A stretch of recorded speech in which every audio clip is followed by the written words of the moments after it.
नमस्कार प्यारे मित्रों, हम लोग पिछले क्लास में लाभ हानि में थे। हमने देखा है कुछ वस्तुओं को बेचने विक्रय मूल्य कुछ वस्तुओं का क्रय मूल्य के बराबर है, या कहें कुछ वस्तुओं का क्रय मूल्य कुछ वस्तुओं के विक्रय मूल्य के बराबर है। कुछ वस्तुओं को बेचने पर कुछ वस्तुओं के बराबर लाभ हानि हो रहा है। इन सभी पर चर्चा हमने किया है। विक्रय मूल्य पर प्रॉफिट दिया हुआ हो, लॉस दिया हुआ हो, तो इसकी चर्चा हमने कर ली है। चलिए आज फिर हम लोग देखते हैं कि अगर किसी वस्तु को क्रय करता है एक्स वस्तु, नए कंसेप्ट के साथ, बिल्कुल ही नए कंसेप्ट, ठीक है।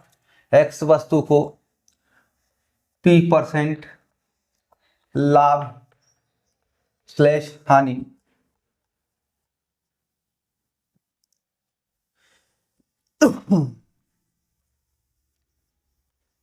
पर बेचता है तो क्रय मूल्य नहीं, क्रय दर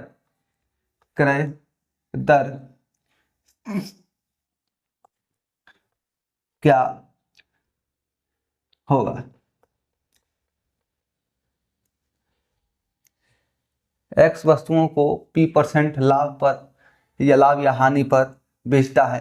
एक्स वस्तुओं प्रति रुपए कर दीजिए, प्रति इकाई या प्रति रुपए, ठीक है। कोई एक इकाई तो मानना होगा ना कि इस रुपए पर जो है इस दर से कोई चीज बेच रहा है, ठीक है। 1 रुपए में 10 आम बेच रहा है, 20% का प्रॉफिट हुआ, तो खरीदारी किस दर से हुआ, प्रति रुपए खरीदारी दर क्या था, ठीक है। तो इसमें देखिए जनरली क्या होता है, एक्स वस्तु यहां पर है और P% लाभ है।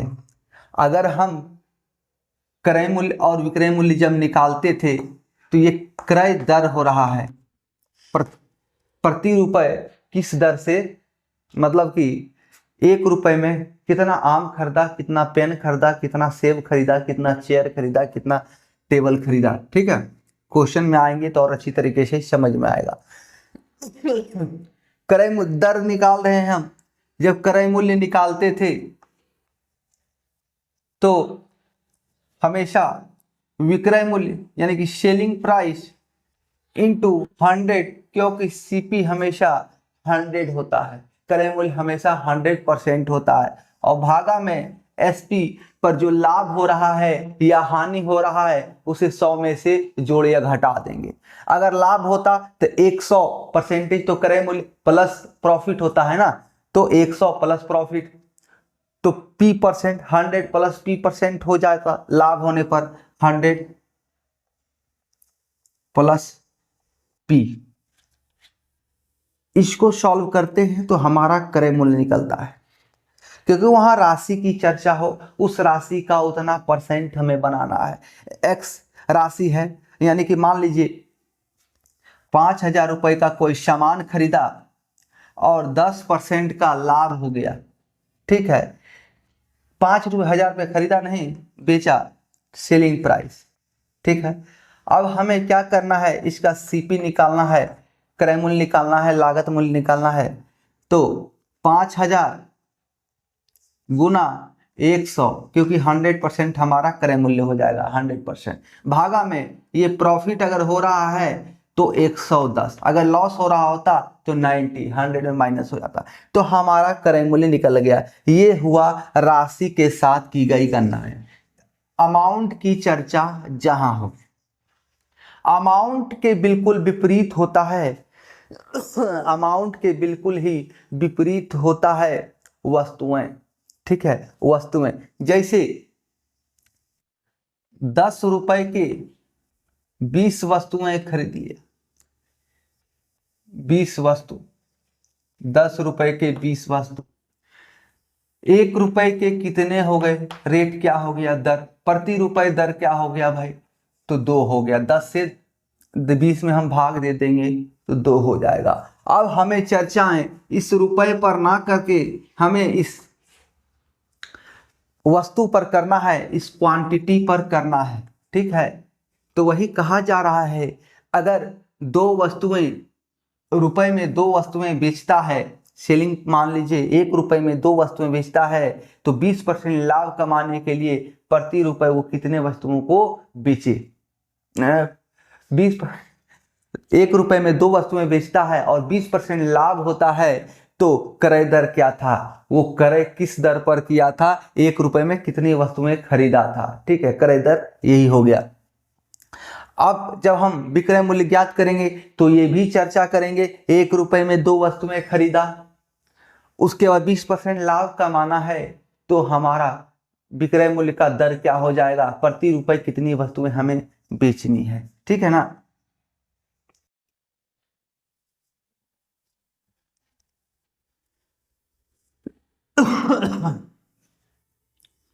इसको रहने देते हैं, इससे समझ में आएगा। देखिए, तो इसमें करना क्या होता है, वस्तु है तो बिल्कुल अपोजिट है, क्योंकि राशि के अपोजिट में बराबर के बाद वस्तु आता है ना, यानी कि बटा में हो गया, या इधर की जो क्रियाएं होंगी उसके एग्जैक्ट विपरीत यहाँ पर क्रिया होगा, एग्जैक्ट विपरीत यहाँ पर क्रिया होगा।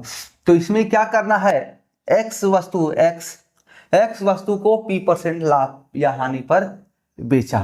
ठीक है, तो क्रय मूल्य का दर क्या होगा? देखिए, एक्स जो वस्तु हमने बेचा, अब प्रॉफिट परसेंट हमको निकालना है, क्रय मूल्य का दर निकालना है। क्रय दर क्या है हमारे पास? P% लाभ या हानि है, P% लाभ या हानि। तो 100 प्लस माइनस P भागा में 100। ठीक है, क्यों? क्योंकि ये वस्तु की गणना हो रही है, वस्तु की चर्चा हो रही, एक राशि बराबर के इस साइड है और वस्तु बराबर के उस साइड, तो ये जो है ना, ये परसेंटेज चेंज होना है, ये परसेंटेज हमारा चेंज होना है, क्योंकि राशि हमारा सेम रहता है। देखिए यहीं पर लें, अगर इस बराबर में इधर वस्तु कर दिया जाए, वस्तु कुछ वस्तु है, यानी एक्स वस्तु है, तो अब हमें सीपी निकालना है, तो क्या हो जाएगा? ये देखिए ऊपर चला गया, 100 प्लस P बटा 100, हमारा क्रय मूल्य निकल गया जब हम वस्तु की चर्चा कर रहे हो। ठीक है, ये रिवर्स में जाके उधर गुना हो गया जब क्रय मूल्य का दर हम निकालेंगे। ठीक है,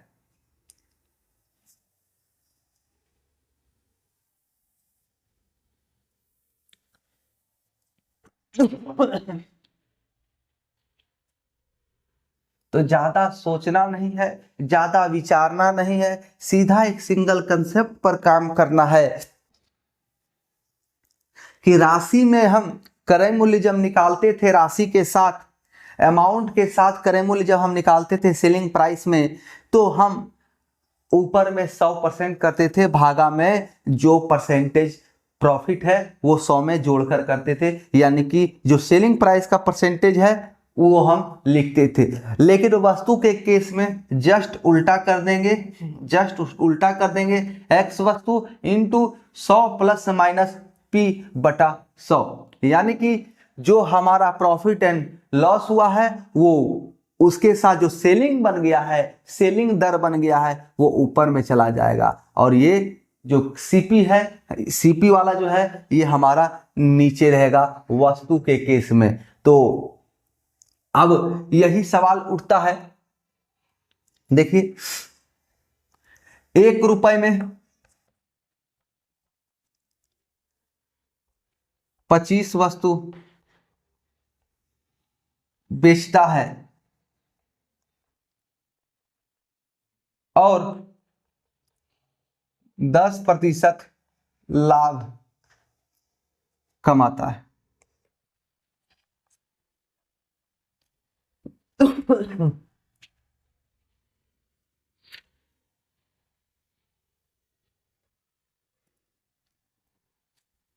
यदि तो प्रति रुपए कितनी वस्तु खरीदी गई थी। ठीक है, क्वेश्चन है 1 रुपए में 25 वस्तु वो बेचता है और 10% लाभ कमाता है, तो प्रति रुपए कितनी वस्तु खरीदी गई थी। मतलब जब हम 1 रुपए में 25 वस्तु बेच रहे हैं तो हम 1 रुपए में कितना वस्तु खरीदे थे, ये हमें जानना होगा, ये हमें यहाँ पर निकालना है। ठीक है, देखिए इसको इस तरीके से भी हम निकाल सकते हैं पूरा डिटेल में जाकर कि भैया 1 रुपए में 25 वस्तु है, पर वस्तु को भूल जाते हैं और 1 रुपए का 10% लाभ हो रहा है। 1 रुपए में जो है 10% लाभ भी जुड़ा हुआ है, तो सीपी कितना हो जाएगा, तो क्रय मूल्य हमारा कुछ पैसों में आ जाएगा, कुछ पैसों में, क्योंकि ये हमारा 1 रुपया 110% हो जाएगा, हमें 100 निकालना होगा। ठीक है, इसलिए हम ऐसे प्रश्नों में उस तरह से नहीं करेंगे, बहुत ही लंबा प्रसार हो जाएगा। ठीक है, नाभिकीय विखंडन होना चालू हो जाएगा और एग्जाम्स में दूसरे प्रश्न छूटने चालू हो जाएंगे, इसलिए हम लोग ट्रिक का और शॉर्टकट का सहारा लेते हैं।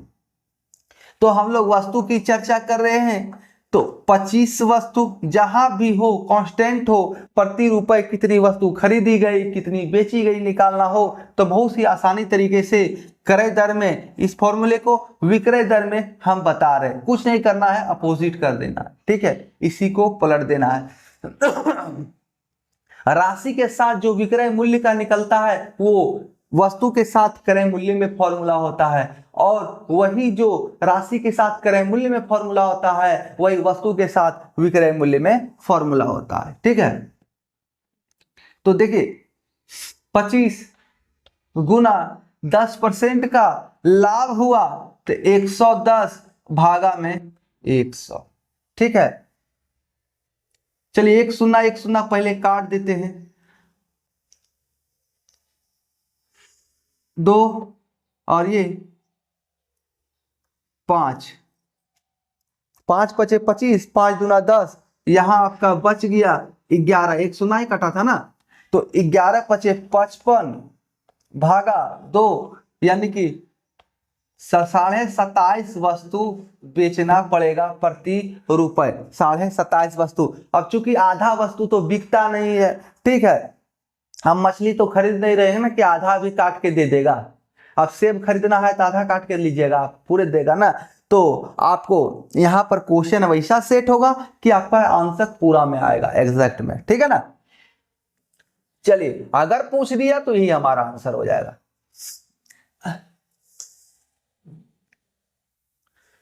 और भी प्रश्नों पर हम इससे संबंधित आएंगे, पहले चलिए अब विक्रय मूल्य हम लोग देख लेते हैं। विक्रय मूल्य, विक्रय मूल्य नहीं कहिए, विक्रय दर कहिए।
चलिए अब हम लोग विक्रय दर निकालेंगे। प्रति रुपए x वस्तु को क्रय करता है, अतः 20% लाभ लेने के लिए विक्रय दर क्या होगा। ठीक है, विक्रय दर क्या होगा हमें ये जानना है। तो विक्रय दर या कह सकते हैं प्रति रुपए कितना वस्तु बेचेगा, ये निकालना है विक्रय दर। तो विक्रय दर में क्या करेंगे भाई, कहे है ना, राशि के साथ जो क्रय मूल्य का फॉर्मूला होता है वही यहाँ पर विक्रय दर का फॉर्मूला होगा। तो x वस्तु, तो वस्तु के साथ चल रहे हैं तो x इंटू, अगर वही यहाँ पर राशि होता, वस्तु ना होकर राशि होता, तो क्या करते हम 10% 20% लाभ ले रहा है तो 120/100 ये कर देते। अगर यहाँ पर राशि होता तो हमारा विक्रय मूल्य हमें प्राप्त हो जाता। लेकिन हमें निकालना क्या है, विक्रय दर। और चर्चाएं हम जो जितनी भी क्रियाएं हैं वो सारी की सारी क्रियाएं वस्तु के साथ कर रहे हैं। तो x वस्तु तो बटा 100 और 100 प्लस माइनस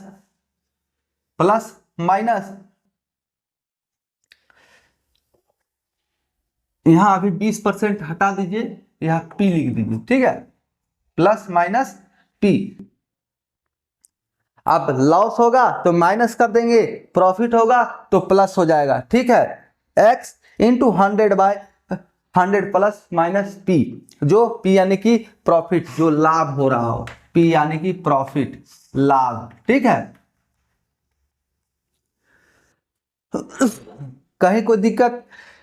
क्रय मूल्य का फॉर्मूला होता है जब राशि निकालना हो तो x into 100/100 plus minus profit और लॉस। ठीक है, लेकिन वस्तु के साथ क्या हो गया भाई, वस्तु के साथ हो जाता है वही उल्टा, जस्ट हो जाता है जस्ट उल्टा। x विक्रय मूल्य का जो फॉर्मूला है उसका उल्टा, यानी कि क्रय मूल्य वाला, x into 100/100 plus minus p। तो सीधा ध्यान रखना है, कुछ नहीं करना है, वस्तु के साथ हमें उल्टा क्रिया करना है। हमें राशि रहता तो इसको ऊपर रखते हैं और ये नीचे रखते हैं 100, लेकिन जब हमें वस्तु के साथ क्रियाएं करनी है तो जस्ट उल्टा करना है, क्योंकि एक पलड़े में राशि होता है तो दूसरे पलड़े में वस्तु होती है, तो जस्ट उल्टा होना लाजमी है।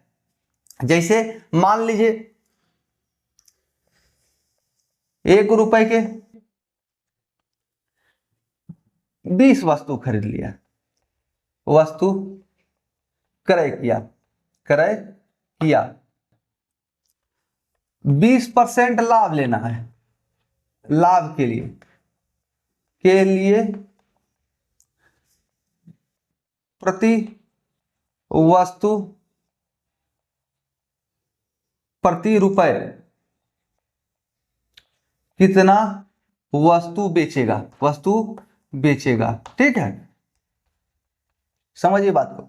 1 रुपए में 20 वस्तु क्रय किया 20% लाभ लेना है उसको, तो प्रति रुपए कितना वस्तु बेचेगा ये पूछा जा रहा है। इसमें भी ठेठ भाषा में जो डायरेक्ट फॉर्मूला है रुपए के अनुसार कर सकते हैं। 1 रुपए का 20% लाभ यानी 120%, 1 रुपया 20 पैसा हो गया, टोटल 20 वस्तु का विक्रय मूल्य।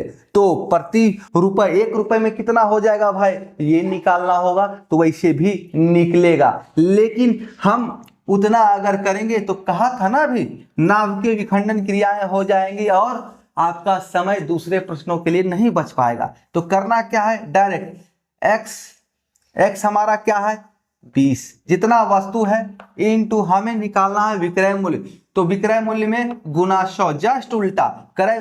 राशि के साथ विक्रय मूल्य निकालने के लिए यहां पर हम 120% कर देते, 100 प्लस प्रॉफिट परसेंटेज ऊपर में होता है, लेकिन वस्तु के साथ जस्ट उल्टा होगा, 100 इंटू 120 यानी 100 प्लस 20%, तो 120 हो गया। अब सॉल्व कीजिए, इसको डायरेक्ट लिखने की आदत आप जब डेवलप कीजिएगा ना बहुत मजा आएगा। 5/6 हम तो लिख देंगे, लेकिन आपको समझ में आए कि नहीं आए इस पर डिपेंड करता।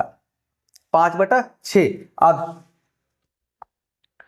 3 10 यानी कि 50/3 वस्तु जो है बेचेगा, 16.2/3 3 वस्तु। अब 16.2/3 वस्तु तो होता नहीं है, ठीक है ना। तो क्वेश्चन आपको एग्जाम में एग्जैक्ट फिगर के लिए तैयार रहेगा, ठीक है। ये तो हम अपने मन से दे दिए हैं। चलिए, ना समझ में आ गया होगा।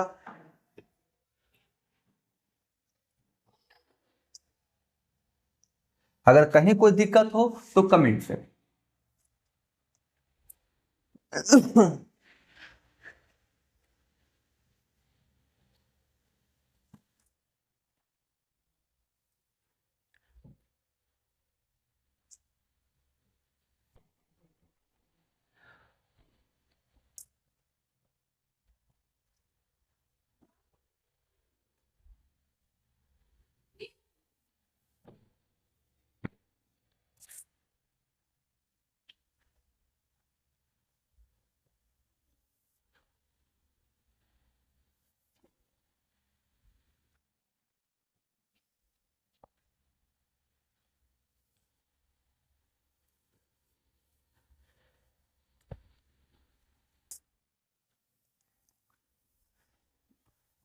चलिए, अब देखते हैं अगला कंसेप्ट।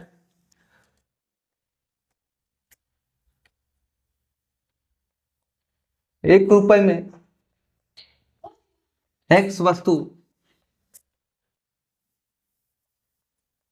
बेचने पर 15%, 15 लिख रहे हैं, P% का लाभ या हानि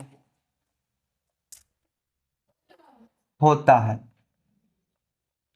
तो Q% लाभ या हानि, जिसे अब देखिए दोबारा में तो चर्चा हमेशा लाभ की ही होगी, ठीक है। अगर हमने 20 वस्तुओं को 20% लाभ पर बेचा या हानि पर बेचा, तो उसको Q% लाभ पर बेचने के लिए प्रति रुपए कितने वस्तु बेचना चाहिए, तो लाभ की ही चर्चा होगी बाद में, हानि की चर्चा नहीं होती है। फिर भी हम लोग हानि को डिस्कशन कर लेते हैं। हानि के लिए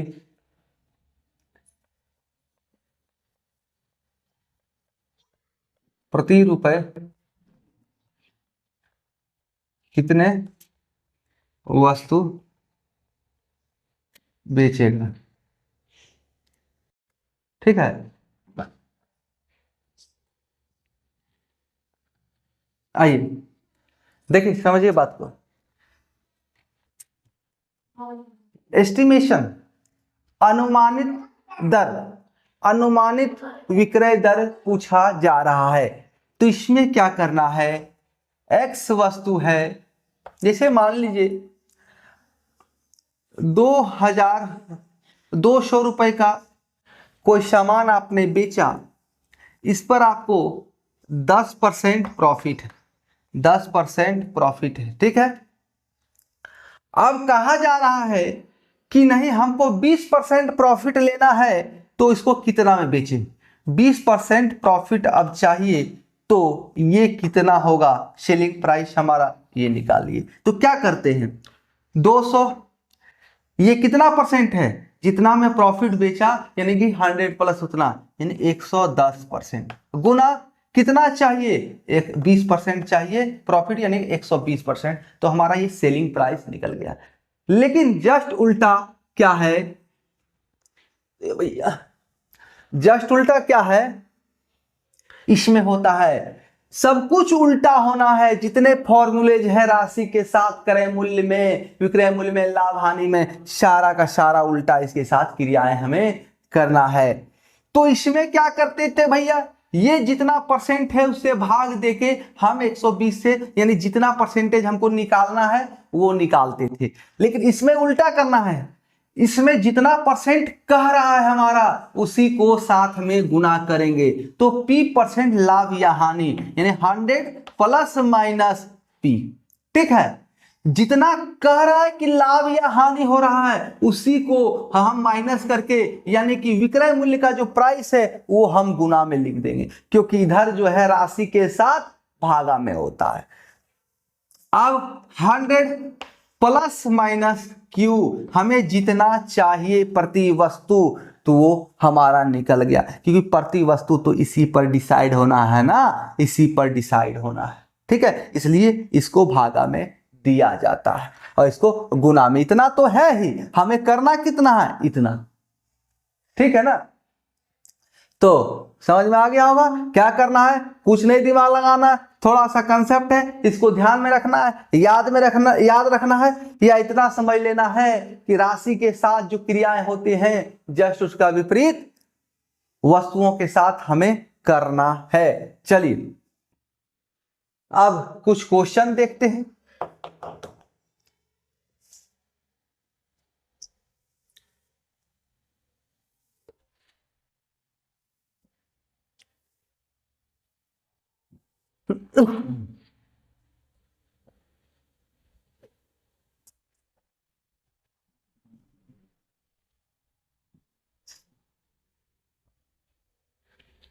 फटाफट बनेगा, तनिक भी समय नहीं लगेगा। देखिए कह रहा, एक फेरी वाला 1 रुपए में 5 नींबू बेचकर 40% लाभ उठाता है, उसने 1 रुपए में कितने नींबू खरीदे। यानी कि सीधा कह रहा है 1 रुपए में 5 वस्तु बेचा, है ना जी। 1 रुपए में 5 वस्तु बेचकर, यानी कि 5 नींबू है वस्तु की जगह पर, बेचकर 40% लाभ उठाता है, 40% लाभ, ठीक है, पी प्रॉफिट। अब क्रय दर पूछ रहा है, प्रति रुपए कितना वस्तु बेचेगा, प्रति रुपए कितना वस्तु खरीदेगा। क्रय दर, बेचेगा नहीं, बेचने का तो दे दिया 5 वस्तु, अब खरीदेगा। तो कुछ नहीं करना है हमको, वस्तु के साथ क्रियाएं करनी है। 5 गुना 100 बटा 100, अच्छा सॉरी 5 क्या होता है, x into 100 plus minus profit या लॉस भागा में 100। जब क्रय दर निकालना है तो हमें भागा में 100 करना होता है, गुना में नहीं, राशि के साथ गुना में 100 होता है, ठीक है। तो अब आइए 5 से यहां पर डायरेक्ट डिवाइड कर लीजिए, 20 25 100, अब 140 भागा 20, तो यहां काटिएगा तो 7 बराबर 7 नींबू, 7 नींबू आपका आंसर हो जाएगा। समझने का प्रयास करना है, कुछ नहीं है, 5 नींबू है, हमें करना कितना है, 40% इस पर लाभ हो रहा है, 40% लाभ हो रहा है, तो हमें जो भी निकालना है उसको हमें भागा में करना होता है। यानी कि हमें क्रय दर निकालना है तो क्रय रेट अमाउंट के अनुसार तो 100% ही होता है ना, तो इसको हम भागा कर दे, जो हमें निकालना है वो भाग कर देना है, और नहीं तो फॉर्मूला याद रखिए, x into 100 plus minus P या प्रॉफिट या लॉस बटा में 100, जो क्रय मूल्य का दर है जो हमने अभी बताया है। और एक चीज, नहीं तो आप जो है क्रय मूल्य का जो फॉर्मूला है उसका अपोजिट आप जो है वो क्रय दर में आप कर सकते हैं। क्रय मूल्य का क्या फॉर्मूला है, amount into 100 by 100 plus profit and loss, plus minus profit और लॉस। तो यहां पर जस्ट उल्टा करना है, वस्तु आर्टिकल इंटू XY जो है into 100 plus minus profit and loss बटा में 100, जो हमने यहां पर कर रखा है, ठीक है।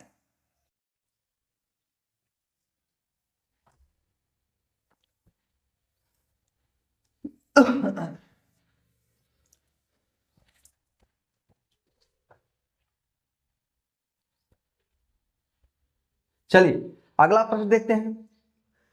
1 रुपए में 3 के हिसाब से टॉफियां खरीदी जाती हैं, 50% लाभ प्राप्त करने के लिए उन्हें बेचना पड़ेगा, 1 रुपए की कितना बेचेगा, ठीक है।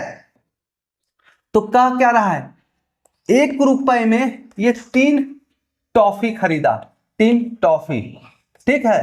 तो 50% इसको प्रॉफिट चाहिए, 50% प्रॉफिट इसको चाहिए। तो सेलिंग रेट क्या है, SR क्या है, सेलिंग रेट SR, क्रय रेट CR, ठीक है। सेलिंग रेट क्या है, प्रति रुपए कितने टॉफियां उसको बेचना पड़ेगा। तो कुछ नहीं करना है, 3 इंटू 100 मतलब हमको जिसको करना है हमें कितना चाहिए 50% लाभ, उसको भाग में। सीधा ये कंसेप्ट अगर ध्यान में रखिएगा ना, आपको बहुत ही आसानी से सॉल्व हो जाए। हमको कितना चाहिए वस्तु के साथ वही होता है इंटू 100 भागा हमको क्या चाहिए, भागा में चाहिए वो, यानी कि 150, 100 प्लस माइनस, या फॉर्मूला याद रखें x इंटू 100 बटा प्लस 100 प्लस या माइनस प्रॉफिट और लॉस। ठीक है, 2 और 3, 3 से खत्म, यानी कि 2 वस्तु प्रति रुपए वो बेचेगा। ठीक है, तो उसको 50% लाभ हो जाएगा। अब देखिए यहां भी समझना है, सेलिंग प्राइस का क्या होता है, amount into 100 plus minus profit और लॉस भागा में 100। ठीक है, यानी कितना परसेंट है वो हम निकालते हैं, वही राशि के वही वस्तु के साथ जस्ट अपोजिट हो जाता है। हमको जितना निकालना होता है ना उसको हम भाग में कर देते हैं। हमको निकालना है 150%, तो 150 से भाग दे देते हैं वस्तु में, तो बच गया 100, तो 100 से गुना हो जाएगा। और वही क्रय मूल्य रहता है, क्रय दर रहता है, तो हमें चाहिए होता है 100, तो 100 से भाग देते हैं, और हमारे पास ऑलरेडी रहता है कितना, जो प्रॉफिट एंड लॉस के साथ है। ठीक है,